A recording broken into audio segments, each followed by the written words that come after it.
എനിക്ക് തമാശയായിട്ടുള്ള തോന്നുന്നുണ്ട്, വേദനയോട് കൂടിയിട്ട് ഞാൻ പറയുന്നത്. നിങ്ങളൊക്കെ ഈ വീഡിയോ കണ്ടോന്ന് എനിക്കറിയില്ല, കണ്ടിട്ടില്ലെങ്കിൽ തീർച്ചയായിട്ടും ഒന്ന് കാണണം. അന്തമാൻ കാസിം വലിയുള്ളാഹി ഖദ്ദസല്ലാഹു സിർറഹുൽ അസീസ്, ഇസാമുദ്ദീൻ വലിയുള്ളാഹി ഖദ്ദസല്ലാഹു സിർറഹുൽ അസീസ്, ഷഹീൻഷാ ഖദ്ദസല്ലാഹു സിർറഹുൽ അസീസ്, ടിപ്പു സുൽത്താൻ വലിയുള്ളാഹി. അസ്സലാമു അലൈക്കും. ഞാനിപ്പോൾ വന്നത് ഈ നൂറ ഹബീബ് തങ്ങളെ അനിയനുണ്ടല്ലോ, എന്താണ് നൂറെ ഹെർവാടി. ഇനി നാളെ നൂറെ മമ്പറം വരും, വേറെ എന്തെങ്കിലുമൊക്കെ വരും, അങ്ങനെ പലതും വരും. പക്ഷേ ഇതിനൊക്കെ പ്രോത്സാഹിപ്പിക്കുന്നവർക്കൊക്കെ ഒരു പൊതുബോധമുണ്ട്. അതായത് മലയാളികൾ എന്തൊരു വാർത്തയും കണ്ട് ഒരു 3 ദിവസം കൊണ്ട് മറക്കും. കുറച്ചൊരു തൊലിക്കെട്ടി ഉണ്ടെങ്കിൽ ഈ മേഖലയിലൊക്കെ പിടിച്ചു നിൽക്കാന്നുള്ളൊരു ധാരണ ഉണ്ട്. അതുകൊണ്ടാണ് ഇത്തരക്കാരൊക്കെ പുറത്തിറങ്ങി വരുന്നത്. പിന്നെ ഈ സോഷ്യൽ മീഡിയയിൽ ഇപ്പോൾ എവിടെ നോക്കിയിട്ടുണ്ടെങ്കിലും ഇതാണ് ഈ ചികിത്സ, മന്ത്രവാദം, അറബി ചികിത്സ, ആത്മീയ ചികിത്സ എന്ന് പറഞ്ഞിട്ടുള്ള ആഡുകളാണുള്ളത്.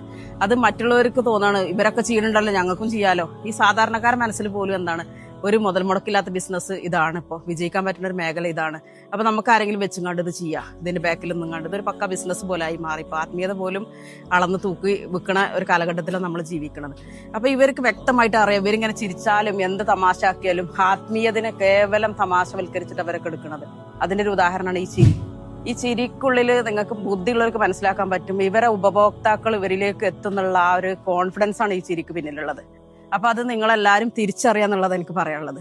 നാളെ ഇങ്ങനെ ആയിട്ടുണ്ടെന്നുണ്ടെങ്കിൽ ഇവിടെ സമസ്തയും കാര്യങ്ങളും ഒക്കെ ഉണ്ടായിട്ടും ഇത്രയും മതവിദ്യാഭ്യാസം, മതബോധം, ദീനിയായിട്ടുള്ള ആളുകളൊക്കെ ഉള്ളപ്പോൾ മറ്റു കർണാടകകളിലോ തമിഴ്നാട്ടിലൊക്കെ പോയിട്ടുണ്ടെങ്കിൽ കേരള വല ഭൂത്ത് അച്ചാഹെ അങ്ങനെയൊക്കെ പറയും, ഈ മള്ള ആളുകളാണ്, മറ്റേതാണ്, മറിച്ചാണ് എന്നൊക്കെ പറയുന്ന ഒരു ഘട്ടത്തിൽ നിന്നാണ് ഇത് മാറുന്നത്. ഇന്ന് ഒരു ആമിദിനെ കണ്ട് അനിയൻ തുടങ്ങി, ഇനി അത് കണ്ട് മറ്റുള്ളവർ തുടങ്ങും.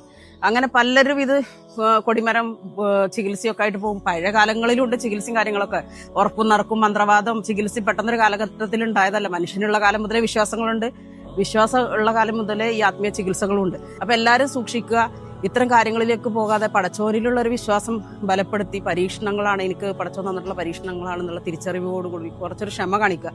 ക്ഷമിച്ചിട്ടും കഴിയണില്ല, ഒരു കൺട്രോളിലാവണില്ല എന്നുണ്ടെങ്കിൽ നിങ്ങൾ നല്ലൊരു കൗൺസിലറെ തേടുക, അല്ലെങ്കിൽ ഒരു ആത്മീയ ചികിത്സകനെ തേടുക പോവുക. നിങ്ങളെ കൊണ്ട് കഴിയാത്ത, അല്ലാതെ നമ്മളൊരു വെച്ചുത്തലോ അല്ലെങ്കിൽ ഒരു ജലദോഷം, ഒരു തലവേദന വരുമ്പോഴത്തേന് ഇത്തരക്കാരുടെ അടുത്ത് പോകേണ്ട ആവശ്യങ്ങളില്ല എന്നാണ് എനിക്ക് തുറന്ന് പറയാനുള്ളത്. ഞാൻ ഈ ഒരു കുടുംബത്തിൽ ഉള്ളതുകൊണ്ടും എനിക്ക് ആത്മീയമായിട്ട് ഞാൻ ചെറുപ്പം മുതലേ കണ്ടതുകൊണ്ട് എൻ്റെ നേരറിവുകളും നേരനുഭവങ്ങളും വെച്ചിട്ടാണ് ഞാൻ ഈ പറയുന്നത്. അപ്പൊ നിങ്ങളെല്ലാവരും ശ്രദ്ധിക്കുക, സൂക്ഷിക്കുക.